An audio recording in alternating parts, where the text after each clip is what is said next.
Okay, so who's ever hosting, would you mind spotlighting the second instance of me in Zoom? And then people can see the cooking stuff a little bit more. So here's what we're gonna do today. We're going to make Bumuelos. And the dough is really easy, super fast to put together. We've got 2 1/4 teaspoons of yeast. Yes, 2 1/4 teaspoons, 2 cups of water, about 3 1/4 cups of flour. Got 1 1/2 teaspoons of sugar and a tablespoon of oil. So I'm just gonna throw this all together. Super easy, very moist dough. And so it's literally just a matter of stirring it all together and then letting it rise. So you can see, here I'll try to zoom in on this dough. Hey honey, can you hold this? I'm gonna have Andrew hold the phone for me so I can get it nice and incorporated. And I sent Rabbi Hassan a copy of or a link to the recipe. So you will all have it, but it's really just this simple. This is the dough. Just get it really nicely incorporated, all mixed together. No need to knead it. See what I did there? And once it's nicely incorporated, just like that, we're just gonna cover it with a piece of saran wrap or a towel and let it rise for, say, at least an hour, but you really can let it go much longer than that. Nicole, can you tell us a little bit about what Bumuelos are for everyone? Yes. You may not know. Bumuelos are Hanukkah donuts. They're Sephardic donuts. They are not filled with anything. They're not sufganiyot. They're Bumuelos, and I think they're better than sufganiyot. And traditionally, they're topped with honey, but you can also put powdered sugar or cinnamon sugar on top. We like cinnamon sugar and powdered sugar a lot, but honey is also good. And so what we do with these are just a really nice free-form donut type of thing, very squishy, soft, fluffy dough. So once this rises for, 1 hour plus, it turns into this through the magic of television. We've got this beautifully risen Bumuelo dough. Look at all those nice bubbles in there. See that? Honey, can you zoom in on that?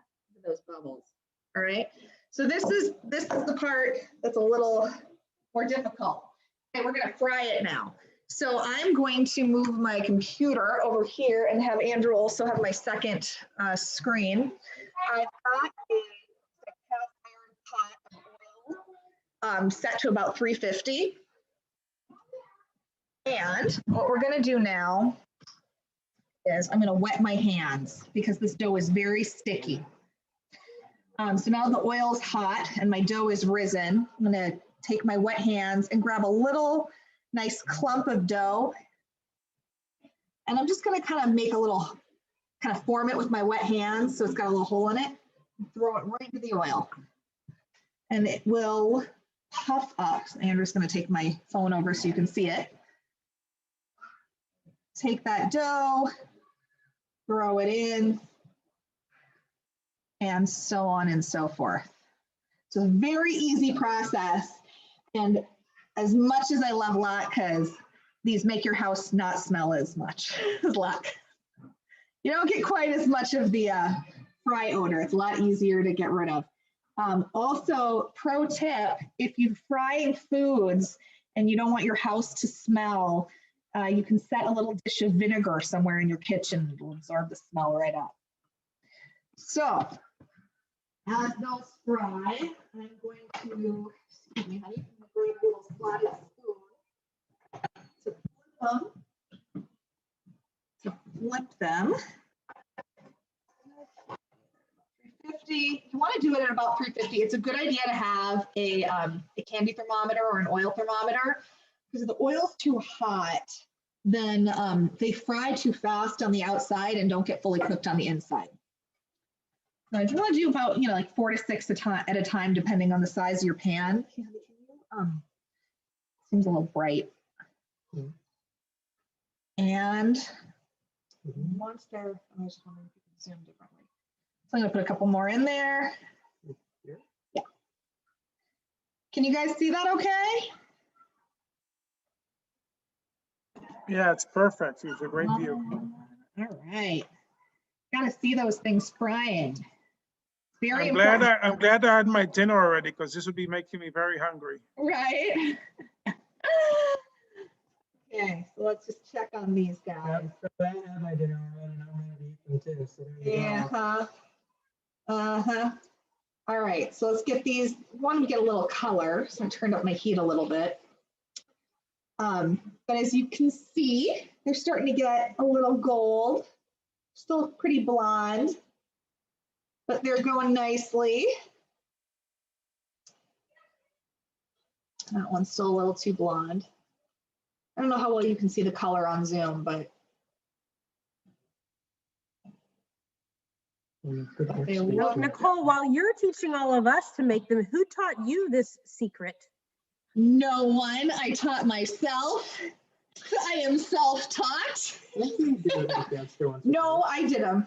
I did them for the first time at Auntie Esther's house, though. Actually, who happens to be on this call. But I don't think anyone in my in-laws ever made these. Did you guys, Auntie Esther? Did you guys ever make these? She definitely did.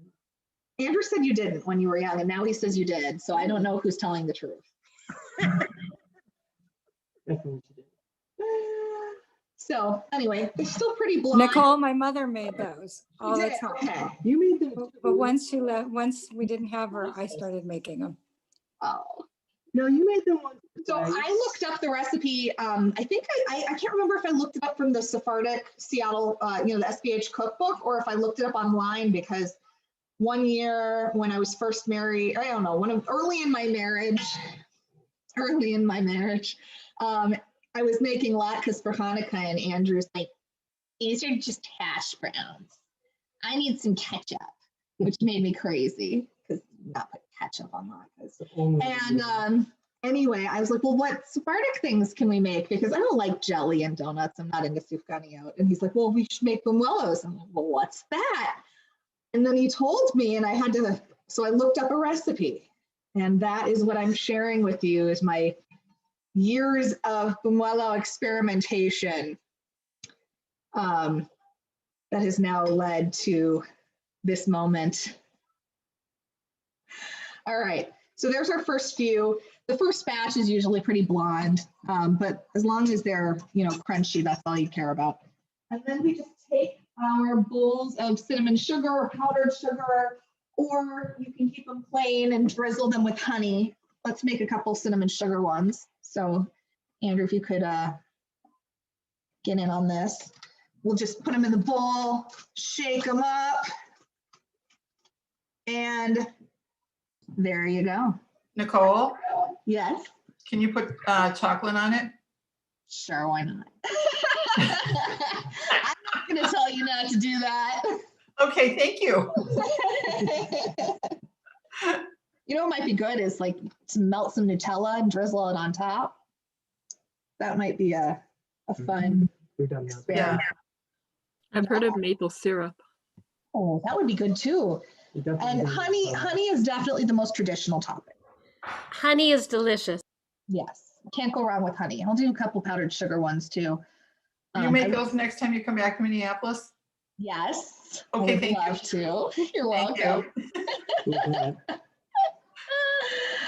It's I'm Ava. gonna- Oh. I'm going to comment in our chat box from one of our members, that this is something very common done in Mexico, a similar dish for festivals, particularly the end of the year. And Okay. it's called, I'll see if I can pronounce it correctly, and otherwise please help me, but they call them buñuelos. Bumuelos, yeah.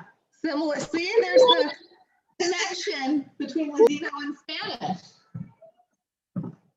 So there you go. So that's a bumuelo, and I'm gonna fry some more, but it's really simple. They're super easy.